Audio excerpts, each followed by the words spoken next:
Welcome to the Unread Fan Club. I'm Scott Schiff along with William Swig. William, how are you today? I'm doing very well. How are you? I'm good, thank you. Well, we wanted to talk today about the corruption of the expert class and, the role of experts and how some in the liberty movement, even objectivists, I think have been too deferential to official experts, especially during COVID. Yeah, this topic has been coming up in various circles, how to deal with especially medical experts, but experts in general as well. So, and it's also been discussed at the Ayn Rand Institute by Ben Baer and Elan Journo. So we want to, and also Yaron Brook has touched on it in recent episodes of his podcast. So we'd like to cover this issue and give our thoughts about it. Yes, absolutely. And I know you talked about it was important to stress that we're not against experts in general.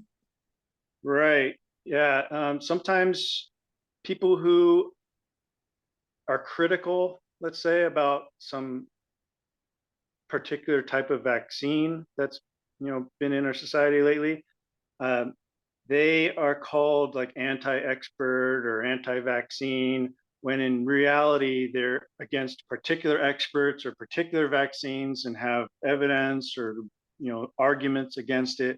And so the arguments or evidence is never really addressed thoroughly. You get this smear attack that they're just anti-vaxxers or anti-experts, and that's a mistake. It's fallacy, and we want to avoid that. We want to make it clear that we're not against all experts or experts in general. Experts are a great thing to have, in a society that is based on the division of labor. You need to have people who are experts in one area and then people who are experts in other areas, and then you share your knowledge and form a community. But when you have a community that's divided, especially between capitalists and socialists, and freedom versus control, and you no longer can trust many of the experts because they are corrupted or have other motives than helping you and working in your self-interest. You have to wonder, like, what are their motives for telling you what they're telling you or doing what they're doing? Because especially if they're linked with the government and you have this sort of mixed economy where there's control, freedom, and you don't know what's going on, you have to question sometimes, what are the experts' motives? Are they just out for the money and they'll tell you whatever will get them money? Or are they giving you advice based on what they think is actually the best thing to do? So you have to be careful, especially in a society like ours. And you have to look for the corrupt experts and any sign of corruption. And especially in science, because science is supposed to be, free of all that influence, that political influence, or even social pressure. You want to look for scientific experts who have integrity and are honest. And when you see signs that they're not being honest with you, that's a red flag. And you should delve into that and figure out what's going on. Good points. Well, we will delve into things. We're going to start off with Alex Epstein's recent appearance with Yaron Brook. And Alex, to his credit, shows a healthy skepticism about government scientists. That our leading institutions are telling us these are the experts you should listen to, particularly about our environment. And then they're making some prediction that seemed compelling at the time, but we now know has been totally disproven. So I think it gives the purpose of it. People don't get it, actually. It's because the criticism I get of it is, oh, you're just challenging climate science by you're cherry picking old headlines. But what it's doing, and I talk about this a lot in Fossil Future, is it's exposing that what I call our knowledge system is very problematic. So the system of institutions and people that we rely on for expert knowledge and guidance, and that there's something very wrong that they keep confidently giving these predictions that turn out to be 180 degrees wrong. They keep saying the world is going to get much worse for human beings, and then it gets much better. So it's a call into question the system and how it distorts science, not to say that science is wrong. So notice how he frames it, which is a little different than how ARI frames it. He's framing it from the perspective of questioning these experts. He's pointing out how they're wrong. They're 180 degrees wrong. And so he's saying, look at this system. What's wrong with this system? And why is it producing such crazy experts? Right. He's going after the system. And that's so important. And we're supposed to believe that, they were doing that about climate change 20 years ago. But now everyone's just, trying to do the right thing and doesn't have their own axe to grind on, lockdown policy. Yeah, it'd be very weird if that system produces such craziness in environmental science, but not in medical science. When there's probably more intrusion from the government and society into medical science than there is in environmental science. So the government especially probably has, I don't know what the percentage is, but like more than half of the funding for medical science probably comes from the government. So you got to think right there. It creates a hierarchy. Where they need to, just get the continued approval of their colleagues as their way of showing credibility.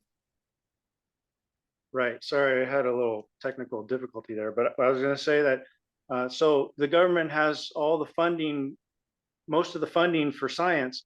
So right there is a potential avenue for corruption. So you have all these doctors who want to get that money, right? So they don't necessarily have the best interest of their patients in mind. They have their best interest in getting money. So they have to do what they have to do to get that money. And it's the same way when you think of what doctors have to do to get money from medical companies. I mean, I think that plays a role, but I think prestige plays at least as great a role. Not wanting to go out there with some, non-establishment medical position that's going to get you thought of as poorly by your colleagues. Yeah, so you're talking about like social status, right? Reputation. Yeah, so everybody has a reputation to think about. But if that's your primary motivation is to protect your reputation, then what are you willing to, the question has to be asked, what are you willing to do or say to protect it? Are you willing to lie? Like, what if you were wrong about something and you don't want to face the shame of being wrong? Are you willing to just lie and manipulate evidence in order to make yourself look good, or try to shove evidence under the rug or rewrite the past? Those are the things you got to look for in so-called experts, because sometimes they're not real experts, they're pseudo experts. They might have a degree. One of the things Alex was saying is that you might have some person in the environmental science who has all these degrees and a doctorate, but he's just corrupt and doesn't look at the evidence and doesn't stay up to date with the facts, and is more interested in protecting his reputation or making money than he is in giving you the truth and finding out what's really going on. Yeah, when they say, 97 or 98% of climate scientists agree, it's really as much about the vast majority that's unwilling to really stick themselves out there on anything that the consensus is going on with. But in fact, Alex realizes it's a necessary strategy to challenge the expert class to help people see a different framework. Why I focus so much on, look, our leaders are ignoring the benefits of fossil fuels. They're catastrophizing side effects. This is provable. There's something really wrong. This method doesn't make sense. And when you can sell people on the method being used by the designated experts doesn't make sense, you can really break that stranglehold that the experts have, because you can show that probably the real experts are being distorted by the people we're told are the experts. And then I get even beneath that and ask, why do they ignore the benefits and catastrophize the side effects? And I talked a little bit about that before, the causes. And I just find that it's so much more effective to invalidate the mainstream framework and to say, this is my framework, and then very deliberately say, okay, now given this framework, let's look at the facts. I think there's generally two ways to deal with an establishment that's gone haywire. You can either try to do what Alex is doing, which is try to destroy their framework and then, reestablish your worldview, or you can try to shame them and make them look silly. Because what the problem is the general public smart enough to understand what the truth is in any particular scientific field? It usually takes years and years of study for these so-called experts, or someone who is more of a layman in his subject, like Alex, who taught himself, all of this and wrote a book. It takes years and years and much study to figure out the facts and to come to your own theory or your own solution to a problem. So the general public probably can't follow you follow your logic or your reason or your evidence. They don't have that decade or decades worth of knowledge. So I think there's also, it's viable to say that you should try to shame them, make them look silly. And that doesn't necessarily involve pointing out their mistakes or errors, just pointing out how they're corrupt, or there's money behind them, there's other motives they have. But if you just bring that up without questioning the quality of the science itself, they're just going to dismiss you as someone that, doesn't want to listen to science. Well, the people who are smart will look at the science, but the people who aren't smart and can't figure out the science, they're going to look at the social aspect of it, and whether someone's honest or whether someone has questionable motives, things like that.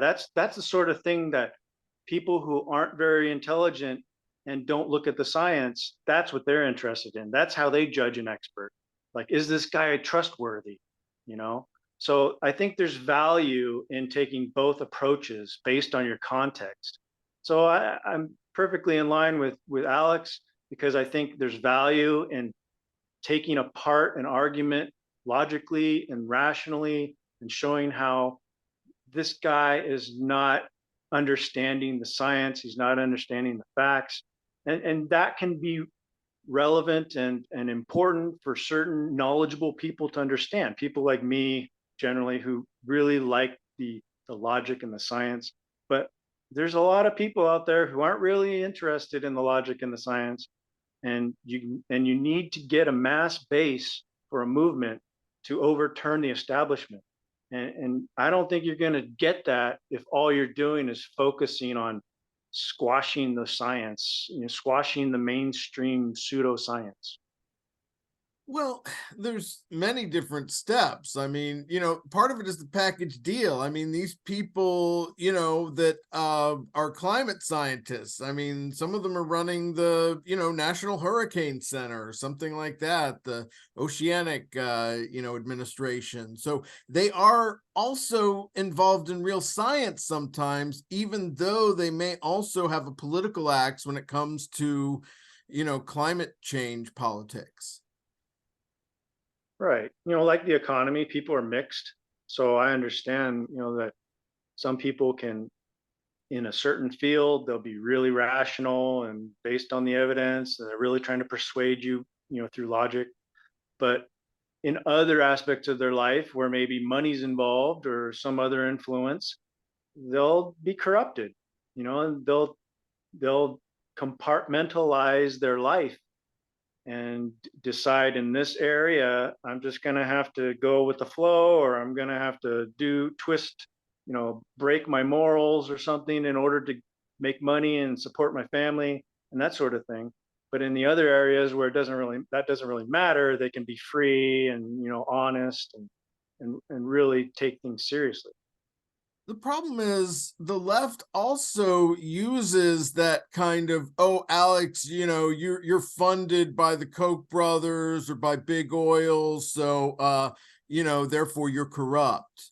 It even when it's not true, but that is, that's why you can't just be charges of, hey, you're corrupt, because right. But when Alex faced that criticism, he dealt with it. So that's why I like Alex a lot. I think he's honest. I think he's a serious person. He dealt with the criticism. People were saying that about him, and then he gave an argument against it. Sure. Well, for speaking of mixed, for Yaron's part in talking to Alex, he seems much more worried about people giving up on experts. When you get to the point where every layman is like, I don't trust any experts, Right. That is a complete collapse of civilization if you do that, because experts are so important. It's so important to have experts, and it's a sign of kind of the cynicism and the complete collapse, I think, that we're experiencing. Yeah. So notice Yaron's perspective, which is, in my opinion, completely different from Alex's.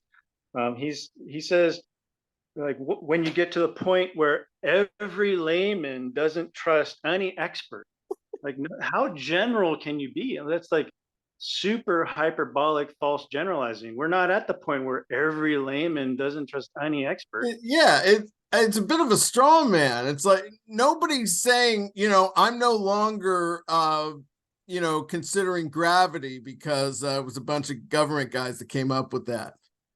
Yeah, it's how can you even go through life without trusting any expert? I mean, you have to go to the doctor, you got to go to some guy who knows how to fix your bicycle.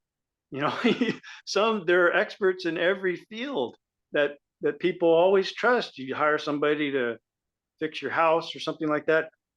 What is he talking about? And how do you arrive at that worldview where you even make that statement? What is he fantasizing about? Some world where there's, every layman, questions or is skeptical about every expert. It's what world is that? Right. I don't recognize the world that Yaron lives in. And he's saying this in response to Alex saying that, it's good to have a healthy dose of skepticism on this expert class, especially when they're tied in with, officialdom.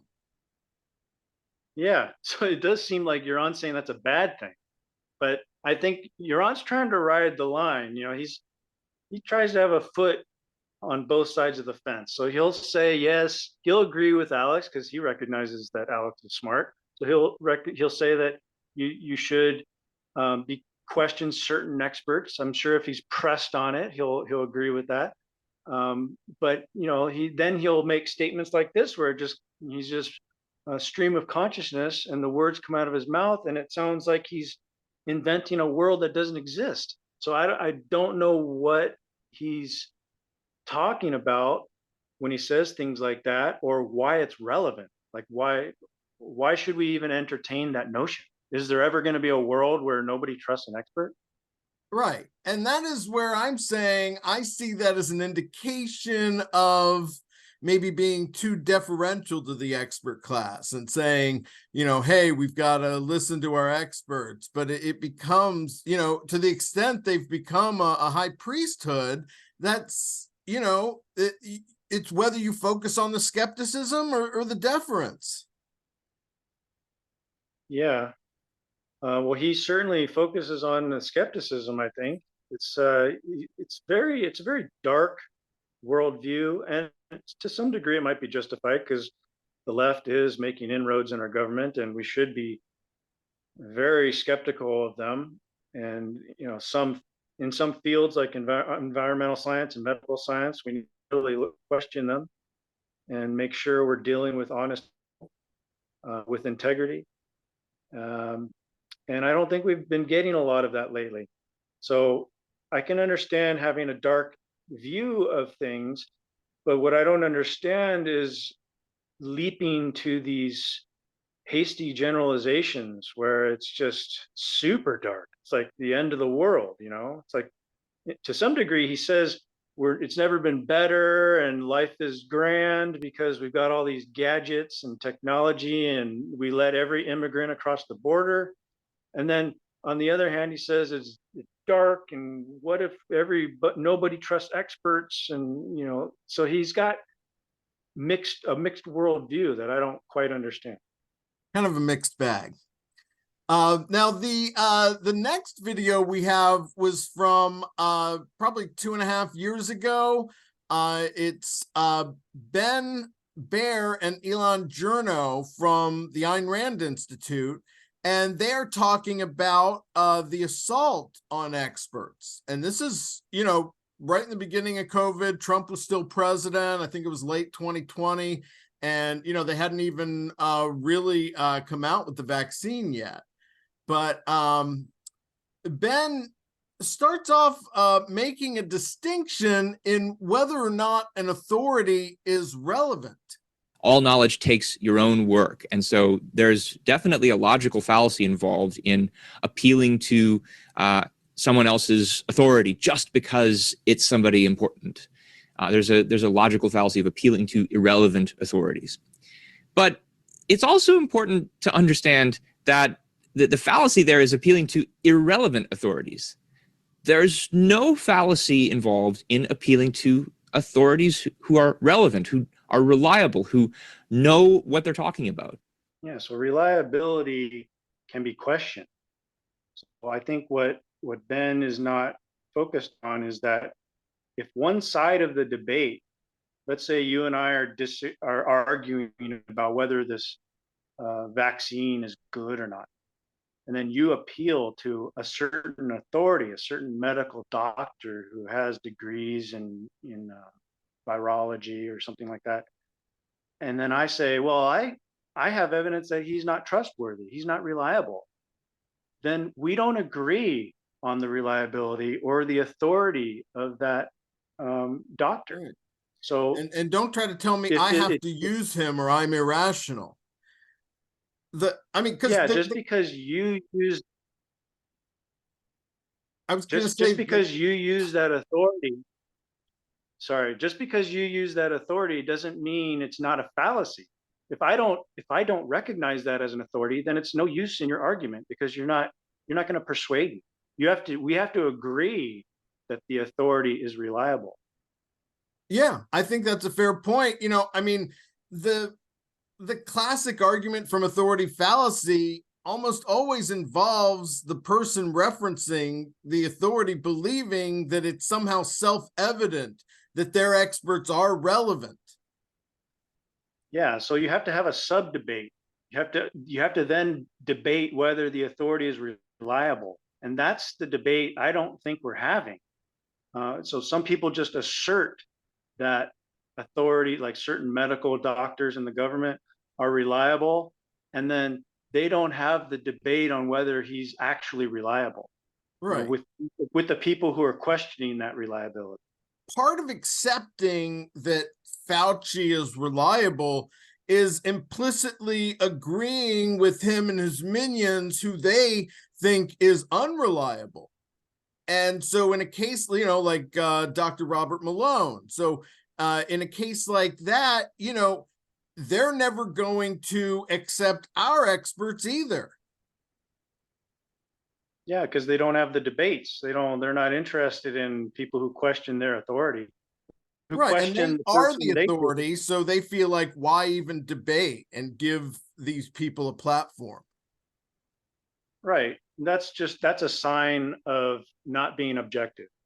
That's if you are ignoring evidence against your authority or against the person you consider to be an authority, and it's, you know, it's part of the argument, part of the debate, then you're just evading that, and you're basically out of the conversation. You're taking yourself out of that debate, because if, especially if there's a large group of people questioning the expert, and you're not involved in that, you're not going to defend your expert. You're just going to let people question him.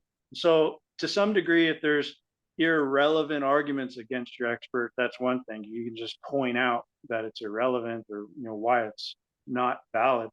But if it's serious, it's a serious attack on your expert, then why not defend him or let himself defend himself? So, you know, that's the kind of questioning or the kind of debate or dialogue we're not having.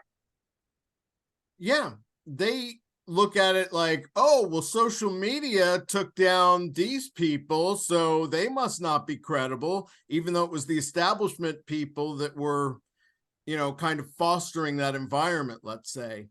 But here Ben talks about how it can still be independent if we know enough about the experts to trust them. Relying on another person who's an expert is not a form of irrational faith in others if you do the work to figure out that the person is the expert. If you know that somebody has the skills that you don't have, if you have evidence that they know what they're talking about, even if you can't figure it out on your own, if you can't figure out the first level claim on your own, you can still figure out enough about the other person to know that they know what they're talking about.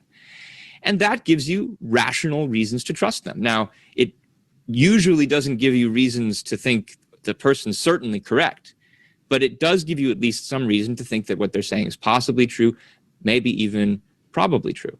So he's speaking generally there, and to some degree, I think he's correct. You can do your own investigation and try to figure out whether an expert has the skills and knowledge to know what he's talking about. But, you know, if you also find out evidence that his motives are questionable, then how do you know? How do you know he's being honest with you in any particular instance? He might not be giving you correct information, and you wouldn't know that unless you have the research and the data and the knowledge and the expertise to know that he's full of crap. Well, So, but he's decided to accept this person and trust them implicitly. The thing is, if we're having a debate, if he and I, you know, I haven't accepted Amesh Adalja as someone that I, you know, totally trust. So, you know, he can't just use that to say, oh, I now have to accept him. And he gave a caveat about not automatically accepting they're correct, but trust is just between him and Adalja, not between him and the person he's debating. Ben seems to be focusing on whether the doctor or the expert is relevant, or has relevant skills or degrees. But what we should be focusing on is the reliability. So is the information that person's telling you reliable? And that can be questioned, you know, based on what you know of the person's possible motives. Elan Journo, to his credit, says that you don't turn off your judgment when you deem someone an expert, and offers some red flags to look for. One thing that should raise a red flag for you is if you're dealing with someone who says, yeah, I'm an expert, and they don't give you reasons for what they're arguing you should do or should be done.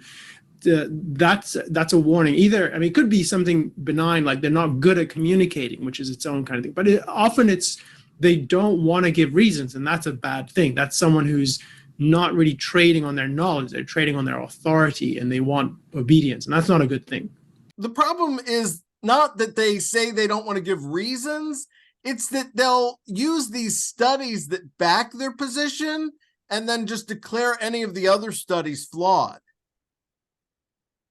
Yeah, there's a lot of cherry picking with studies. Seems like these days you can find a study to prove anything you want.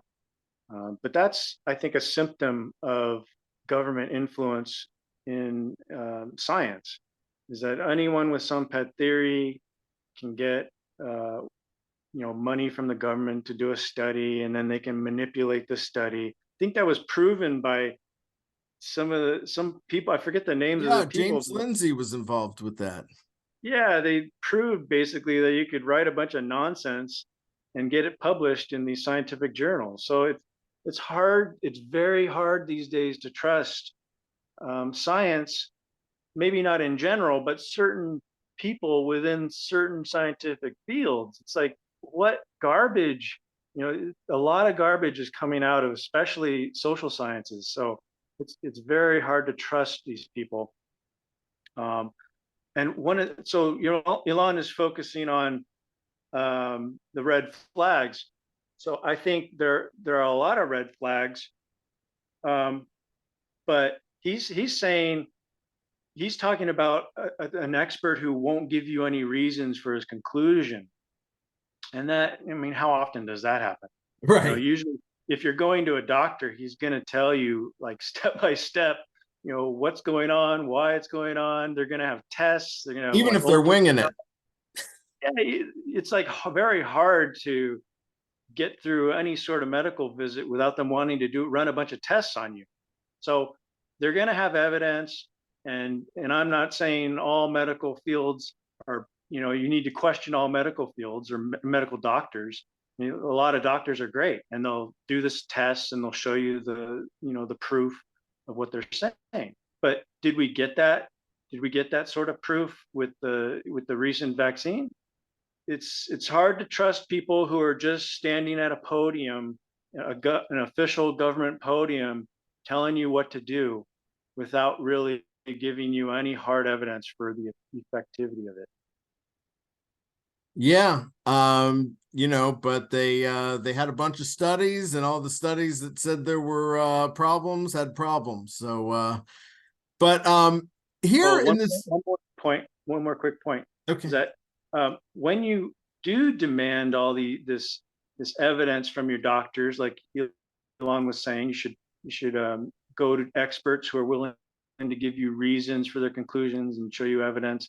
That's not really trusting them, or having, religious people might use faith, but you don't have trust in a doctor if you're demanding all this evidence for their conclusions. What you're having is a conversation or like a discussion with them to come to some conclusion on your own. You're saying, give me the evidence and I'm going to conclude on my own. It's not that you're not trusting the doctor. You're going to the doctor for his expertise and his ability to prove to you what's going on. So we do need doctors, and experts, but we don't necessarily go to them with just trust. We're just going to blindly trust them. That's not what happens. I think a lot of doctors these days understand that. They'll present you with options. Yeah. So again, I don't know who we're talking about, like when Ben says we need to trust the experts. That's not really what you do. You don't necessarily trust them, you learn from them. So it's more of a sharing or a trading of knowledge. So it's not strictly just trusting. Sure. Well, here Ben gives an example of how we can use Yelp to find experts in things like cars. So for instance, that not just anybody can fix a car, that you need to go to somebody who has experience and has expertise fixing cars. And so you'll go on to Yelp and you'll see, which of these car mechanics has the best set of testimony, best set of, commenters speaking on their behalf. People who've had their car fixed. It's worked for a long time. That's something you can check out, even if you don't know how to fix cars yourself. Yeah. Where can I write the Yelp review for Fauci and Collins? One thing he doesn't talk about is degrees of fixing things. So he again, Ben is speaking very generally. He's saying you got to go, not everyone knows how to fix a car. You got to go to someone who knows how to fix a car. That's a very general statement. Like, what if your windshield wiper blade is broken? You don't need to go to a mechanic to get that fixed. You can fix certain things about a car or a person even without needing an expert. And that's one sign that if an expert tells you something that's absurd, and you have the knowledge to know that it's absurd, then you have reason to distrust that expert because clearly he's biased or corrupted. And so at a certain level of knowledge, like maybe with whether vaccines are working, like you can just see around you, a bunch of people who have the vaccine and then they suddenly got sick or had problems or it didn't work for them. Then you can just see by your own experience that the experts are full of crap. I'm trying to figure out which timestamp they're going to pull the show on. Well, let's hope we survive.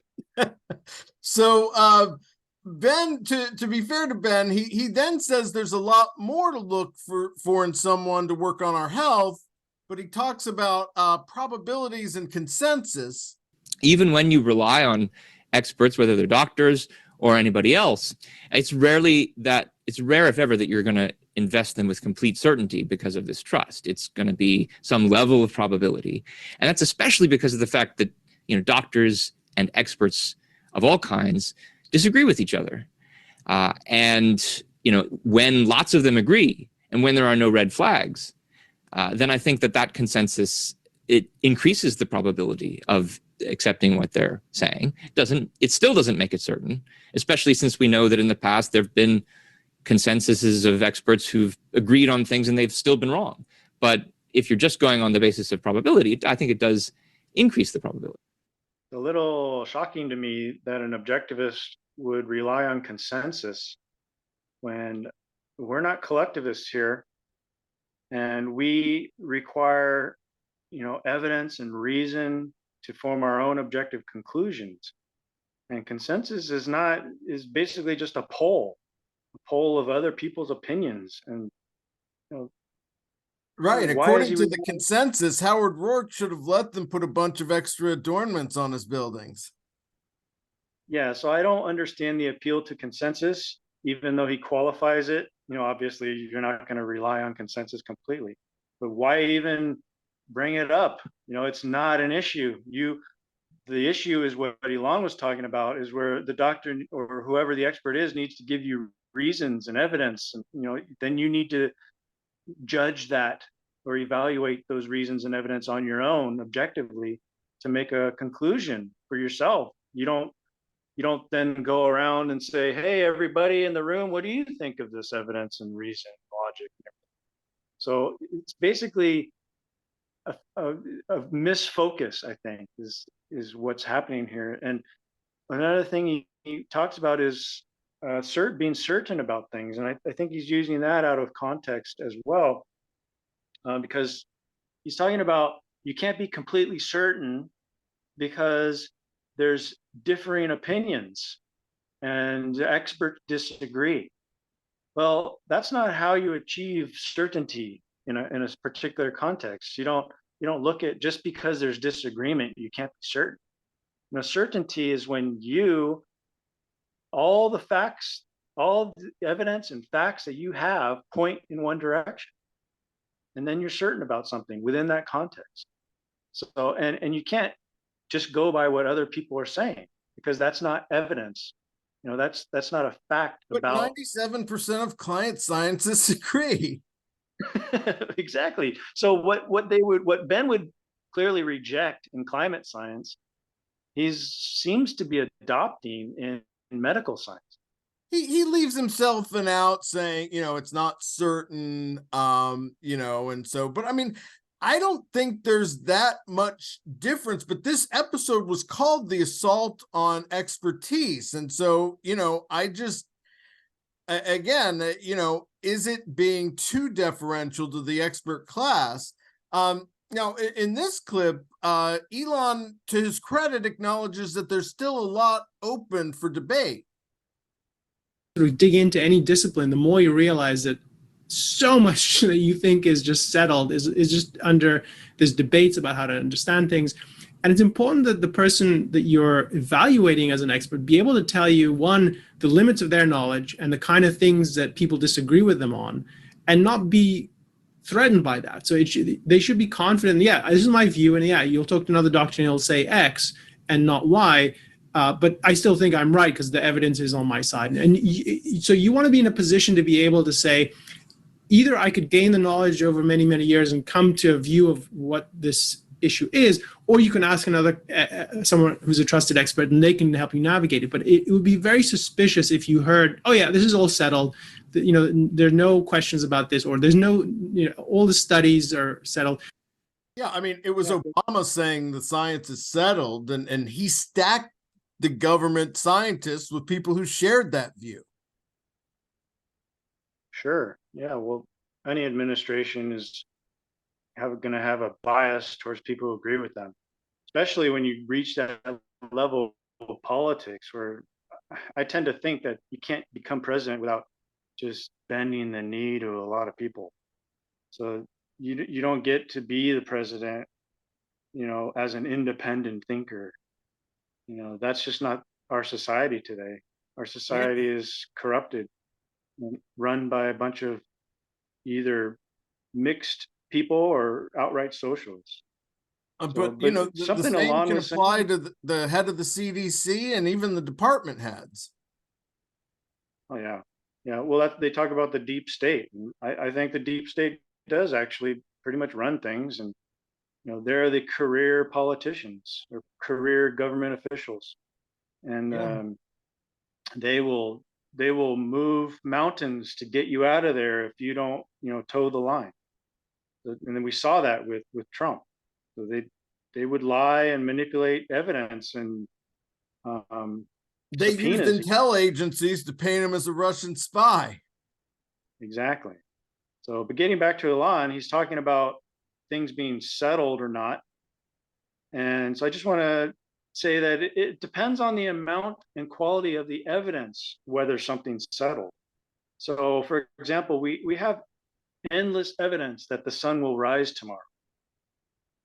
So why doubt it? You're just wasting your breath if you're going to doubt that the sun will rise tomorrow. But when we have some new vaccine, some newfangled technology without many trials or evidence to support it, then people should be skeptical and maybe be against it at first, and question the people who are promoting it and look for their motives and see, like, what's going on here? Is this actually something we should adopt? Sure. Well, here Ben acknowledges, to your point, that there are reasons to be skeptical, but then he tries saying that some people are irrationally skeptical.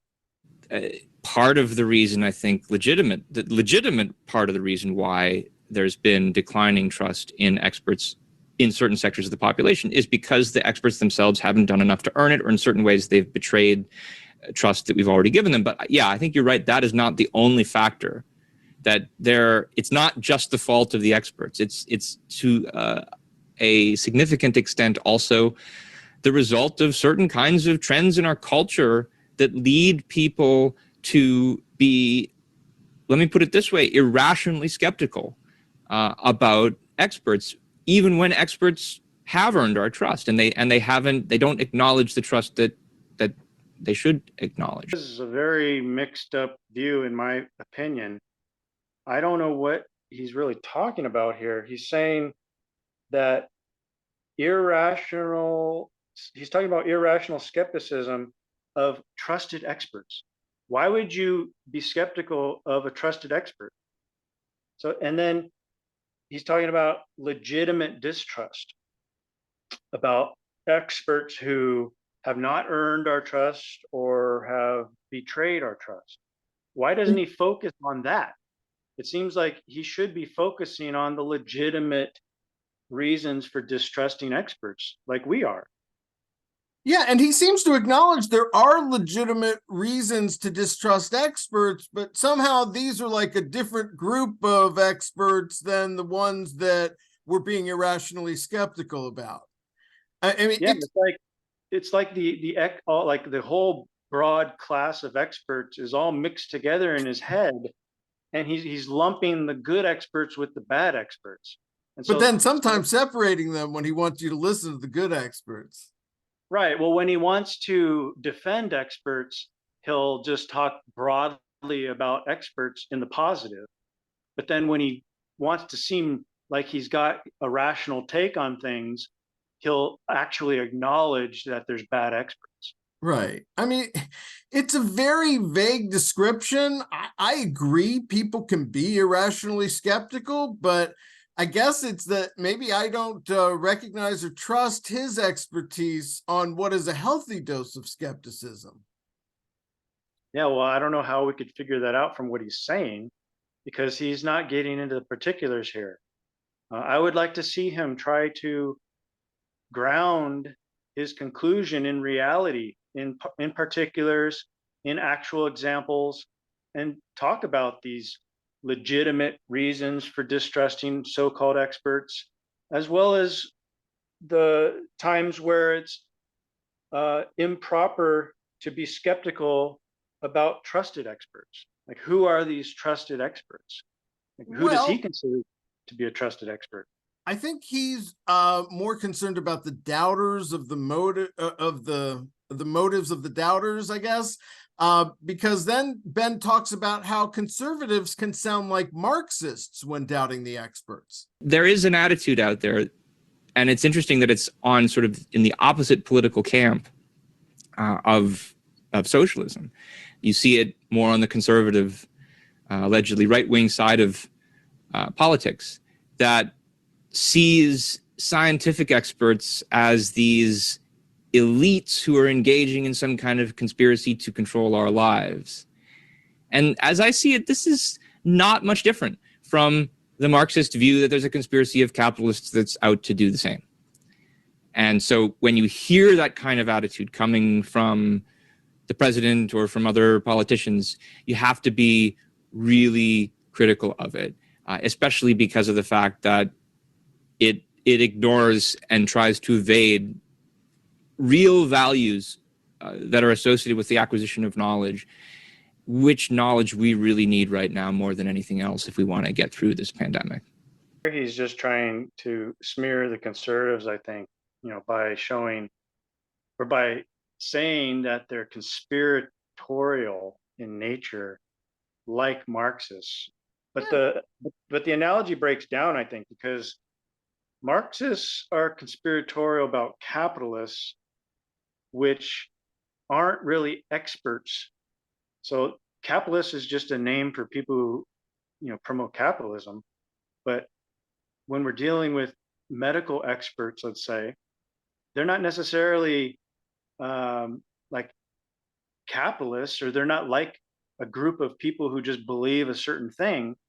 An expert can be knowledgeable in any field. It could be repairing cars, or it could be repairing people. Yeah, well, he talks about the elites, that people are paranoid about the elites having this plan to control us with false science. But where is he on the climate debate? That's kind of what they're doing. They're using green fears to push a socialist agenda to try to, and part of that is only using renewable energies, or ending oil, or whatever it is. And are people irrational to question those experts? Yeah, it's not very clear what he's saying about experts. He seems to be coming at it from both sides, but also I'm not I'm not sure what argument or what he's trying to say about conservatives, in reality. Like, what is the point, of comparing them to Marxists? Because is he saying that they're not? On one hand, he's saying this political side that they're on is the opposite of Marxists, so it's weird that they're acting like Marxists. But then on the other hand, he's trying to say that they're kind of like socialists, so then they're not politically, they're not really different, which is something Ayn Rand would say, right, is that both sides are trending towards fascism. Yeah, I mean, it just breaks down towards their kind of institutional moral equivalence. But Yeah. he's talking about we need experts to get through this pandemic. I mean, how did Sweden make it through without lockdowns? It's not a conspiracy theory to think that, there are elites out there that want to control our lives. Were gas stove restrictions a conspiracy theory? Yeah, it's not a conspiracy, really. I don't think it's more of An just agenda. a social trend. And so it doesn't have to be a secret conspiracy or even a semi-secret conspiracy. It can just be, like you say, an open agenda, because we have all these socialists running things, and socialists have a philosophy. And so if they're running things, they're just naturally going to be trending us towards, this control and all in the government control of everything. That's what socialism wants. They want to eradicate individual rights. They want everything to be collective, and they want to strip you of your freedom. So what we're witnessing, I think, from the left, especially, and to some degree, the conservatives are just mimicking the left, but I think the conservatives still have that traditional sense of values that America was founded upon. And so the conservatives are mixed, but they lean towards, traditional Americanism, while the left is just straight out of the Far East and coming at us with collectivism and socialism. Yeah, that is definitely going on. To your point about conspiracy theories, Ben gives another example of it being a conspiracy theory to go against the general consensus. Even if the consensus of experts is pointing to a certain conclusion, and even if there is no real evidence that there's bias that's influencing this consensus, and especially when there's no evidence of a conspiracy, they will say, no, actually the experts are conspiring to cover up the facts. They're trying to lie to us. They're trying to censor the truth from us. And it's easy to come up with this kind of conspiracist viewpoint, but if you're willing to make things up, if you're not looking at the facts. Again, who is he talking about? I don't know what world exists where people believe in conspiracies when there's no evidence of bias. Like just take our political context, for example. We live in a mixed society that Ayn Rand said was like the new fascism. And she feared that we were going to become this new Nazi state. And so why should we be believing the established so-called experts? Like, we're living in a society where we should inherently be skeptical of our government. So I don't know why he's saying there's a lack of evidence. The evidence is that we're being manipulated and controlled by our government. And you should inherently distrust people from the government. He's suggesting that such things can't happen. Like there can't be people trying to cover up for something they said to try to make the story go away. I mean, I'll give him the benefit of the doubt because it was before Phil Magnus's Freedom of Information request showing that Fauci and Collins worked to discredit the Great Barrington Declaration.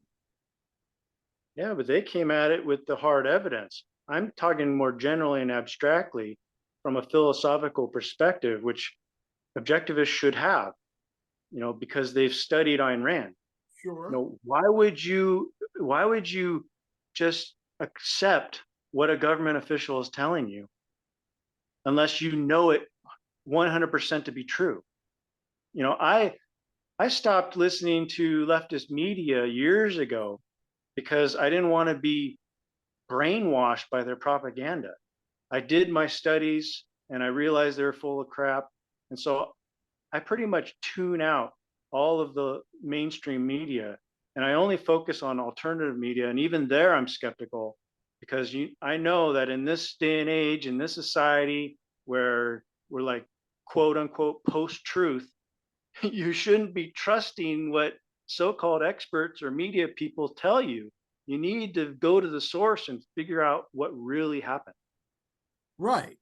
And Elan then combines a series of questions that, to the audience's credit, seems to take aim at him on consensus, on Ben, who then admits that experts, like in climate science, are in fact affected by the culture they're in.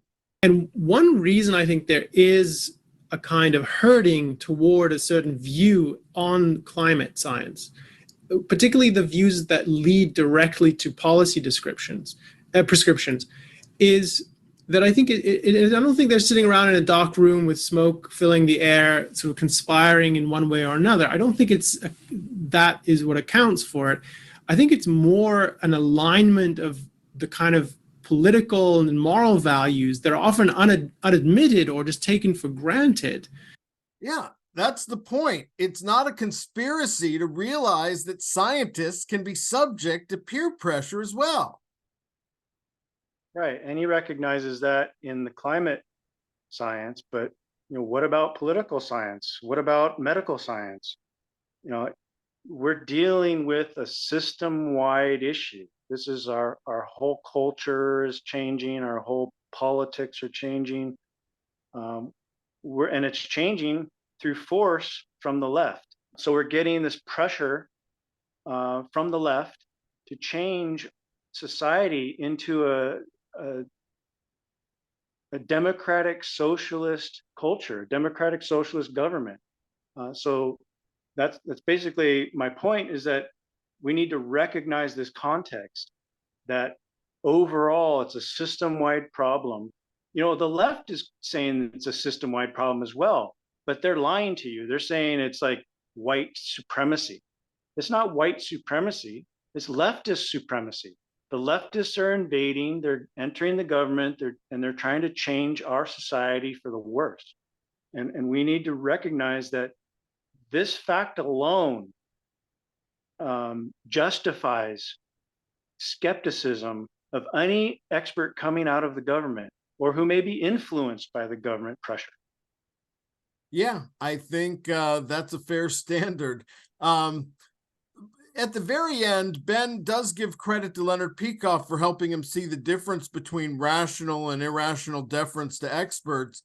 But the subtext of all of this has been that, Ben seems to be implying he doesn't want us questioning Fauci too much on COVID, yet Peikoff himself has a view on that.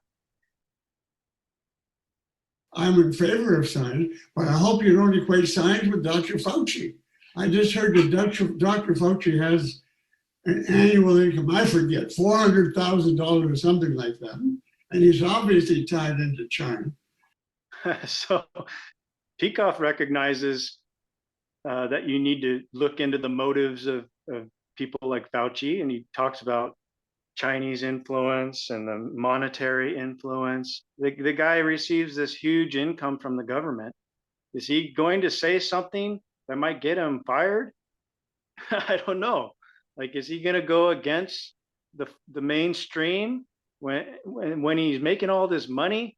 And then the mainstream's going to say, whoa, hold on there, cowboy. And then they're going to demand that he gets canceled. I don't think Fauci was the type of person who is going to go against the mainstream and risk his income. Unless he was the mainstream. Well, he's not the mainstream, just like he's not science. Well, but in terms of who was pushing for the lockdown policy, he's a representative of the mainstream. He's not the mainstream. The I mainstream agree. I'm saying that I believe that he and a few other scientists at some point between January and March decided that, they were going to do a lockdown for the first time, and they were going to, people around the world were going to agree to it. Yeah. Now I'm going to get the show pulled. Yeah, you better be careful there. But I like Peikoff's healthy skepticism of government scientists. I think he, like Alex Epstein, is coming at it the right way. And that's the sort of focus and orientation you have to have in a culture like ours that's really being degraded and attacked by evil influences. Absolutely. Well, I did also go back and pull some clips of your own talking about COVID in early March of 2020. In this clip, he says you can't know that it's a lab leak and that it's arbitrary to think otherwise because you're not an expert. I meet people constantly who are telling them they know with certainty, tell me they know with certainty coronavirus is a militarized virus that the Chinese escaped the Chinese lab. Nobody knows that. I mean, I guess there's some random probability that it's true, but it's completely arbitrary. You don't have any information to suggest that. Or people tell me the coronavirus is this weird DNA, RNA, you know, it has this weird combination of genes that couldn't be created in nature. How do you know that? Are you a biologist? Are you a DNA expert? Are you a virus expert? Because no expert I've talked to thinks that. They all think it's just a simple, straightforward coronavirus, like other coronaviruses. Well, it makes you wonder how many experts he talked to. He's saying, again, he's very general in the way he talks. It's everything's a super generalization. You know, nobody knows that it came from a lab. There's no information. So why does he speak this way? Why, you know, maybe he should have investigated it himself. Isn't it weird that someone came up with this specific theory or idea with no evidence? You know, it seems like he should have investigated it more, because in my understanding, this theory has become the dominant theory. That's right. It's become gained a lot more traction with just the institutions that were pushing against it being the last holdouts to admitting it. You know, to say it's arbitrary, I mean, that means there's no evidence. I mean, if there had not been a lab in Wuhan to begin with, maybe you could say it's arbitrary, but they're just, you know, he's just calling it arbitrary arbitrarily. And, you know, I've got this from January of 2022 in the UK Telegraph, where leading British and US scientists thought that it was likely that COVID accidentally leaked from a laboratory, but were concerned that further debate would harm science in China. And so, you know, they basically said that a leading scientist told Sir Jeremy that, quote, further debate would do unnecessary harm to science in general and science in China in particular. Dr. Collins, the former director of the U.S. National Institute of Health, warned it could damage, quote, international harmony. Yeah, so there's this evidence coming out now that at least some people back even in February of 2020 thought it might be a lab leak. So it's obviously Yaron's wrong that nobody knows, you know, or nobody knew back then. Somebody had a theory or somebody knew. It just didn't get out to the public until years later. But just declaring it arbitrary is like, I won't even consider it as wrong. I won't consider it. And, you know, I think we have to have a little bit of skepticism with what he next declares arbitrary. But if you're facing, but just think about the way he's arguing it. Like he's facing this assertion or this theory that it was a lab leak, and he's speaking back in 2020. I think that clip was from March 2020? Right, yeah, like March 9th or something. So it's very early on in the pandemic, and he's automatically dismissing this theory. Because the experts did, or maybe coincidentally. Yeah, what evidence does he have for accepting the experts? It's almost as if he's trusting whatever experts he's consulting, you know, without any evidence. How the experts he's consulting couldn't know one way or the other unless they were the ones who leaked it or the ones who gained knowledge one way or the other. Or the ones that were helping cover it up for, quote, international harmony. Yeah. But who knows what the experts he was consulting, were doing, like behind the scenes, or what their motivations were for telling him what they told him. exactly. But if you question it, it's arbitrary. By his March 16th show, when the curfews and lockdowns were beginning, he seemed to be somewhat deferential to the World Health Organization as objective experts. But let's start with just some straight numbers. And the numbers primarily come out of China. Now, I know you're going to jump at me and say, we can't believe the numbers in China, they're all wrong and so on. And to some extent, I agree with you. But on the other hand, the World Health Organization, which is basically a bunch of doctors and experts, went over to China and looked through the records and looked through what was going on. And I think, to some extent at least, brought some objectivity. Here we learn who the experts are that he consulted, right? The Chinese and the United Nations. Yeah. So this is so odd to me, in that an objectivist would trust the United Nations when Ayn Rand herself condemned the United Nations and basically, said that they are the worst, like just dismissed them completely and said they're corrupt and morally corrupt and irredeemable, which is something that Ayn Rand didn't say, but Augustina Sid said in one of her videos. She even condemned the United Nations on an ARI video and said that the United Nations is morally corrupt and irredeemable. So why is Yaron using the United Nations as a source and as his experts? Or WHO or China. I mean, by this time, I looked it up, by this time, even liberal groups were complaining that the WHO was being unduly influenced by China on acknowledging that the virus was a threat. It ended up being part of the rationale for lockdowns, that we didn't catch it in time. So it's naive at best to have such faith in these organizations and the individuals in them, that they don't have their own agendas for a variety of reasons.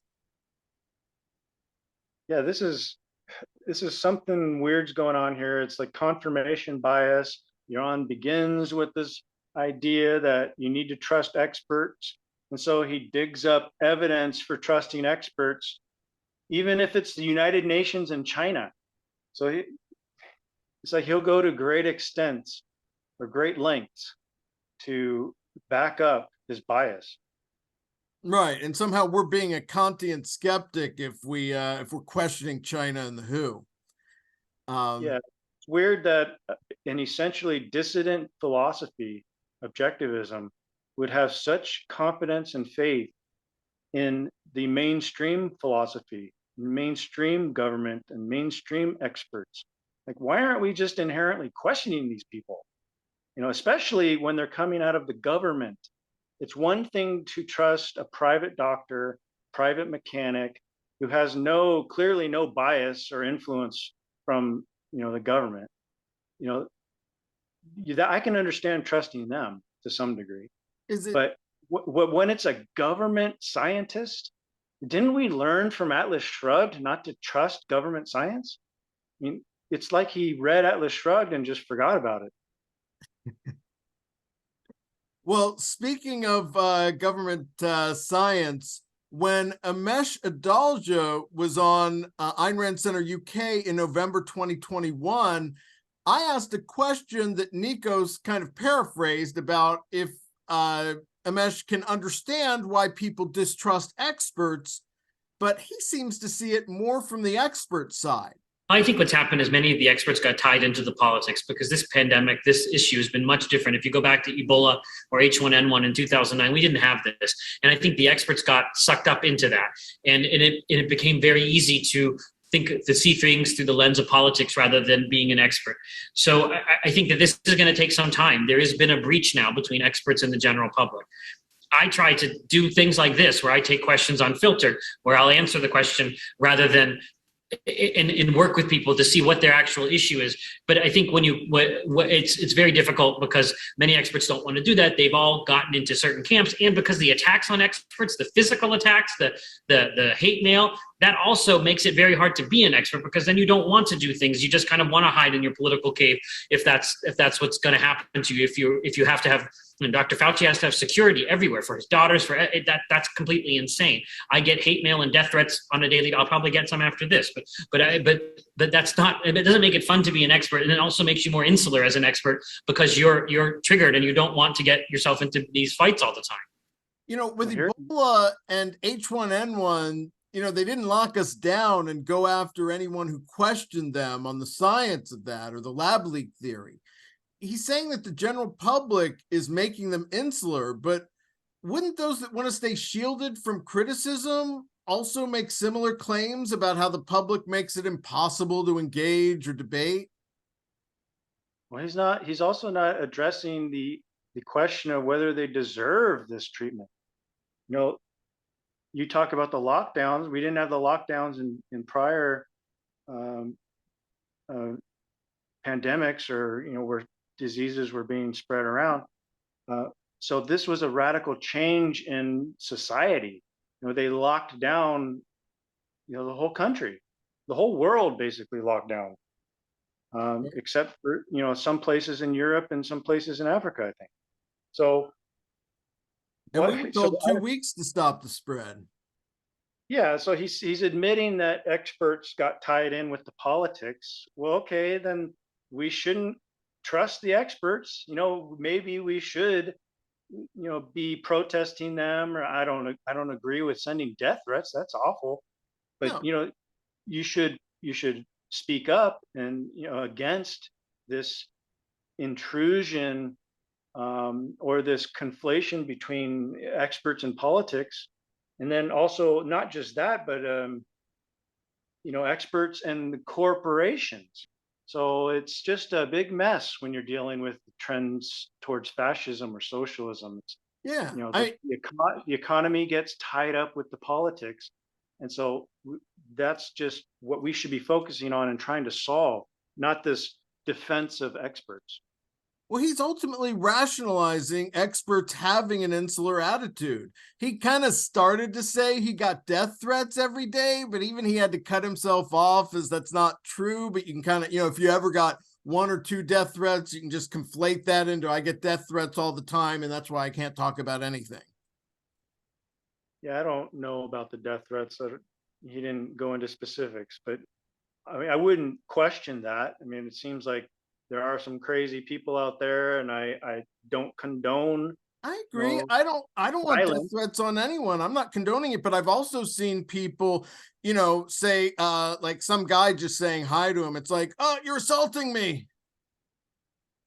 Well, I trust that he's not that irrational. I'm just asking a question, but there's some, I don't want anyone can say they're getting death threats to avoid having questions. And I want it to be a little bit, I don't want anyone to get death threats or get killed. I want us to have open debate. And I think that's the best way of actually cooling everyone's jets.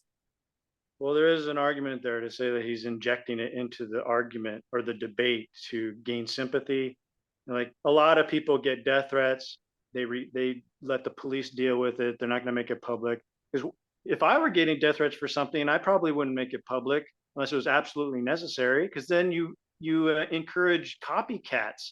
Why would you want to put that out there, that idea, and then you get more death threats from people? So it's a little odd that he brings that up and doesn't make a finer point about it.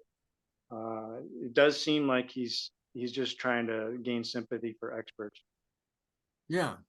Well, in this next clip from March 2023, this year, Yaron is asked about an Israeli expert advising against the vax. Well, Yaron invokes his father and other experts to say that it's ridiculous, but then agrees that many people don't need to take it. Jacob says, Yoav Yecheskeli, IDF medical officer, director of primary care, calls for complete stop of COVID vaccines. What can I do? Do you want me to list all the medical doctors in the IDF and in the Israeli medical system, including my father, who is a senior, who was a senior person, he's retired now, was a senior person in the American healthcare, in the Israeli healthcare system, a chief of medicine at Rambam Hospital, and the vice dean of the medical school in Haifa. Do you want me to list all those people who actually think this is all bullshit, all the stuff that you guys, that the advocacy, who the people who advocate for stopping COVID vaccines? Now, I don't think you need COVID vaccines right now, certainly not young people, and they never have. He brings up his father, which is interesting. Yeah, I didn't realize he was such a credentialed expert. Yeah. So it's, you got to question why he's bringing up his father. I guess it's part of that whole consensus view.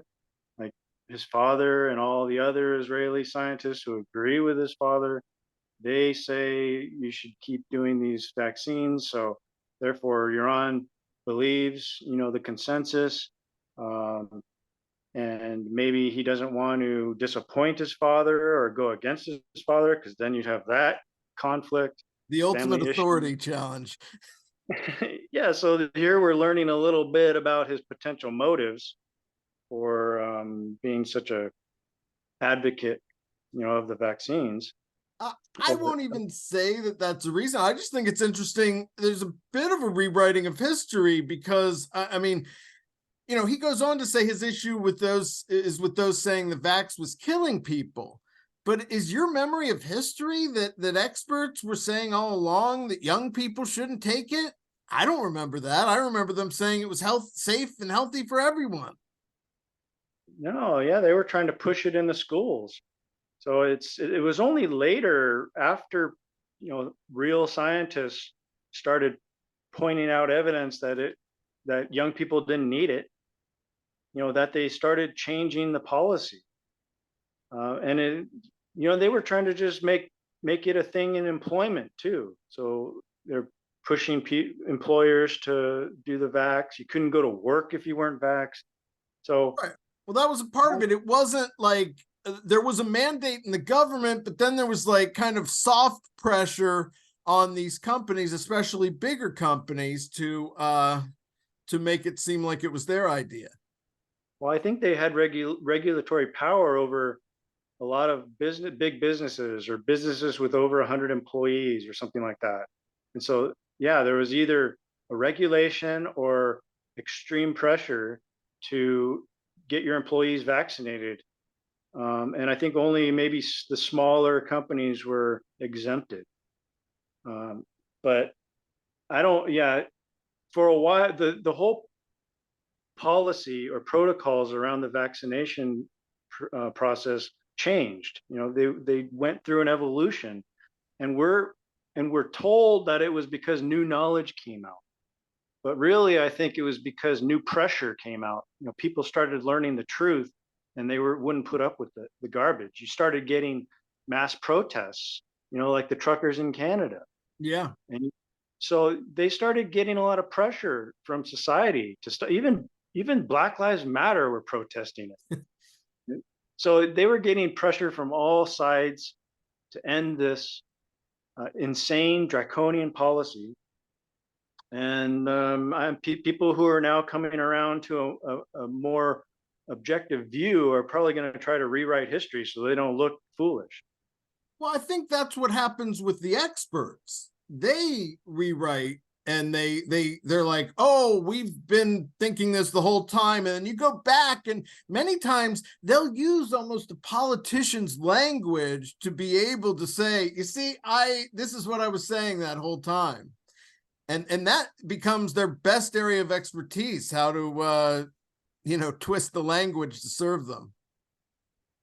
Yeah, it's people who invent things and live in a fantasy world. They rarely want to revisit history because it's all garbage that was coming out of their mouths.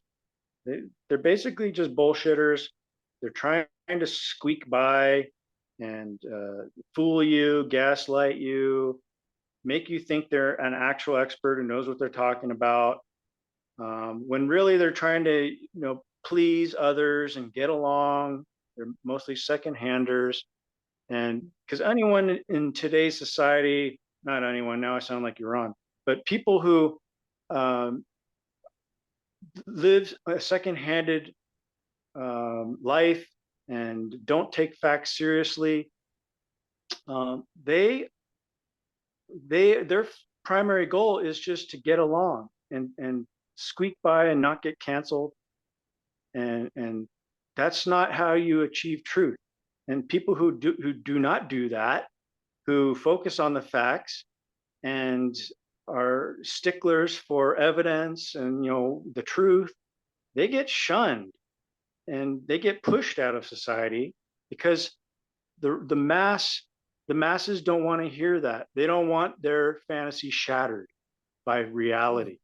I mean, So- yeah, how many people that go along with the establishment end up losing their jobs over it? So it's kind of a default safe way to be.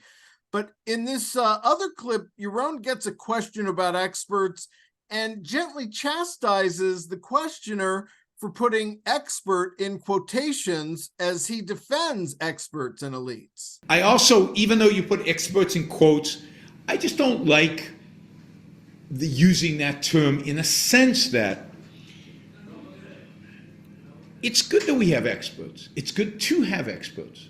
Experts are not a bad thing. It's sad that we now fear experts. It's sad that we fear elites. Elites in the sense of people who know, who specialize, who are experts. It's not a bad thing, but a good thing.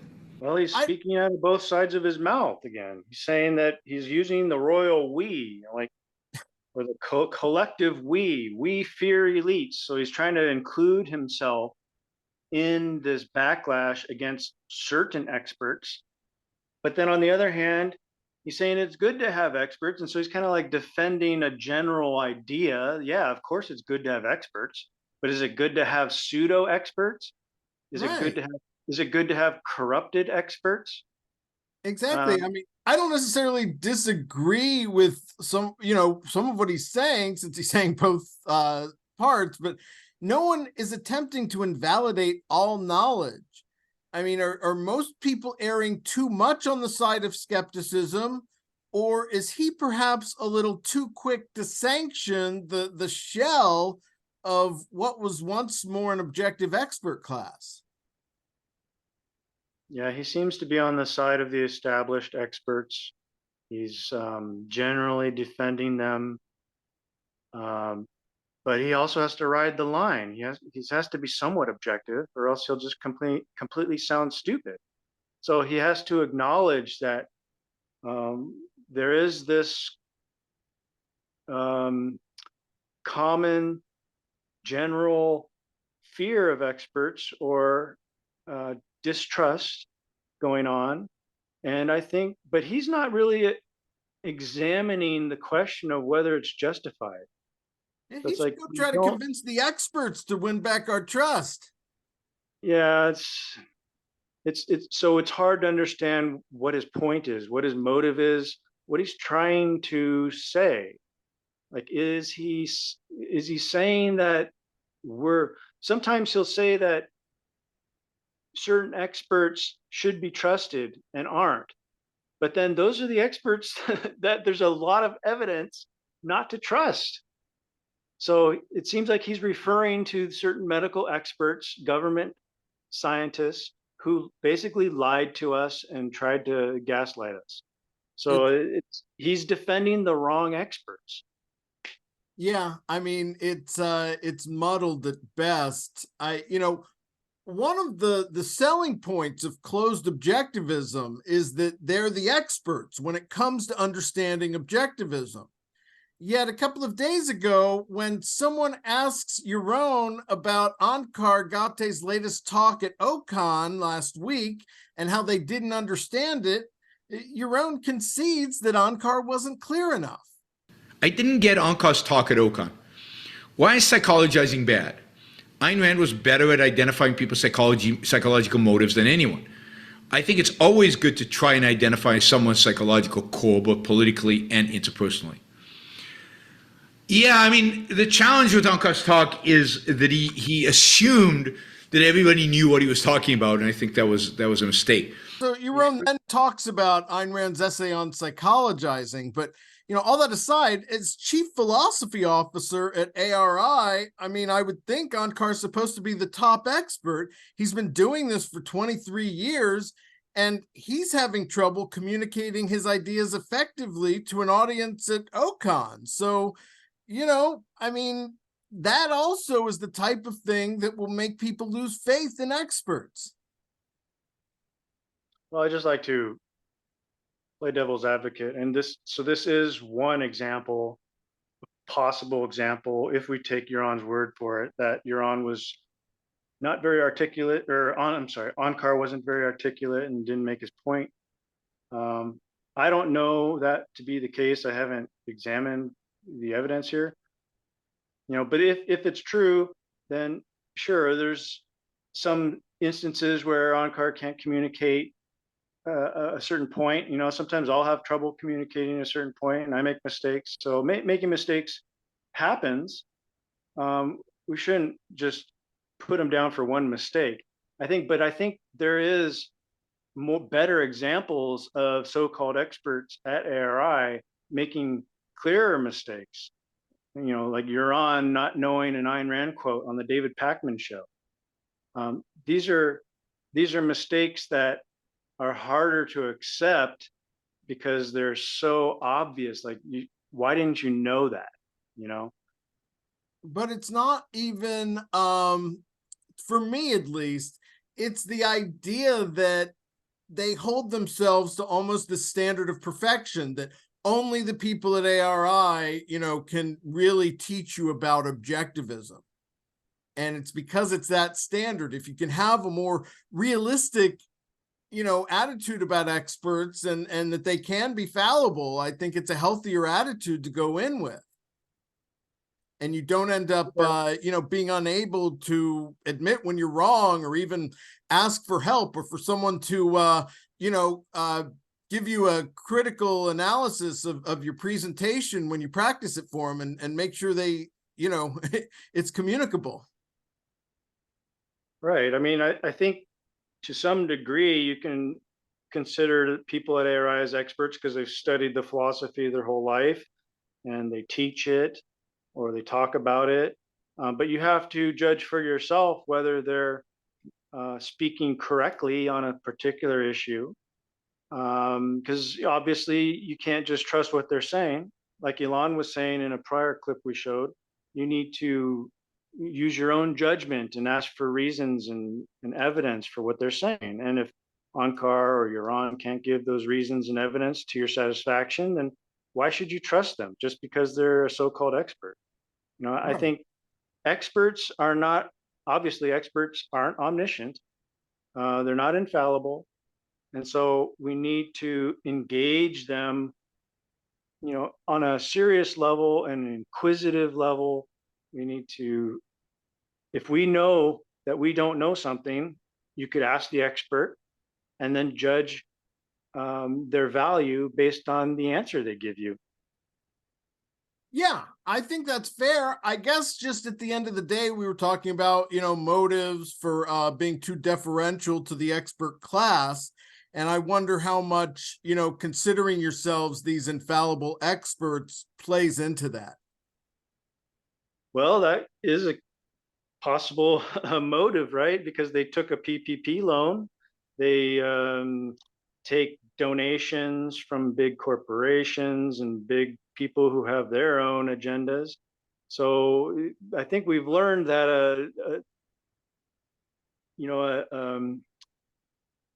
an organization that relies on charity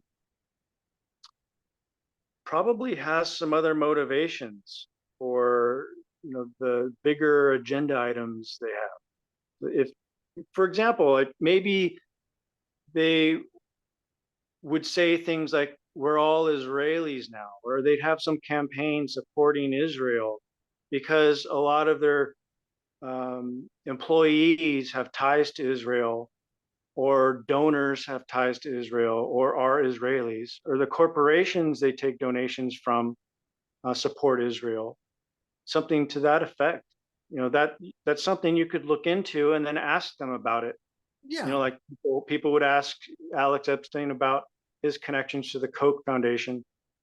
You could ask ARI about their connections and whether there's undue influence on that, on that part. I don't think being a nonprofit is inherently corrupting, but it can, it makes you a little bit part of the system where you're filing, you're making sure, everything's in order so that your contributors still get their tax deductible status. But yeah, I think those are all fair points to consider and worth talking about. But I think we talked about a lot of really good stuff today. Any final points? Just to reiterate my bigger point that we're not living in Ayn Rand's ideal world. Sometimes I get the impression that people at ARI believe we're living in a fantasy world where we live in this free society, and if you are being attacked by the government, you can run to Gulch, and so you should have this superhuman integrity or level of sanction or trusting people or anything involved with the government's relationship to the economy or society. They don't appreciate how many corporations are just pseudo private. They're what's the word I'm looking for? Private-public partnership, or no, they're in name only, nominally private. Okay. In name only. So they treat these corporations like the social media corporations like Twitter or Facebook. They treat them as if they're private companies who right, and run then, by Hank Reardon. Yeah, and who should have every right in the book to do whatever they want with the free speech and all that. But in reality, we're learning that they're under intense pressure from the government to censor and ban accounts. And this is under threat of, antitrust breakups and fines and being hauled to Congress to testify. So the government has all this political power to pressure these companies, and not to mention what the companies rely on, how the companies rely on public property like the internet or cable lines or whatever to do their business. Sending things over the airwaves, that sort of thing. They're just dealing with these government bullies, and they're trying to exist in a semi-socialist, semi-fascist economy. So we need to recognize that. Stop acting in your rhetoric. Stop acting like we're living in this capitalist society where everyone's free, because they're not. Good points. Great. Well, thank you so much. I think we hit on a lot of really good points. I'm Scott Schiff, along with William Swig. This is the Ayn Rand Fan Club, and we will see you next time.